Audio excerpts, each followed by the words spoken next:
Daily நம்ம ரொம்ப பயங்கரமான நியூஸ்லாம் கேட்டுட்ருக்கோம். அதுவும் இந்த இயர் 2025ல பயங்கரமான ஃப்ளைட் கிராஷு, ஜஸ்டிஸ் ஃபார் இவங்களுக்கு நெறைய நெறைய இழப்புகள், நெறைய டெத் கேஸஸ்லாம் நம்ம வந்து நியூஸ் பேப்பர் வழியாவோ, இல்ல ஃபோனோட வழியாகவோ, நெறைய இன்டர்நெட் மூலியமா நம்ம நெறைய விஷயங்கள கேட்டுட்ருக்கோம், பார்த்துட்ருக்கோம்.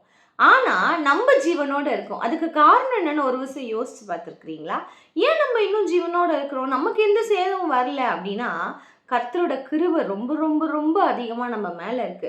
அதனால யாரும் என் மேல அன்பு காட்ட மாட்றாங்களே! நம்ப எல்லார்கிட்டயும் ரொம்ப அன்பா இருக்கிறோம். நம்ப நல்லா செய்றோம், இத பண்றோம், அத பண்றோம். எந்த எதிர்பார்ப்பும் இல்லாம இவங்க கிட்டலாம் இப்டி இருக்கிறோம். ஆனா இவங்கலாம் உண்மையா அன்பு காட்டுறாங்களா? இல்லையான்னு யோசிச்சே பல பேரு கண்டதையும் திங்க் பண்ணிட்டு உட்காந்துருக்கீங்க.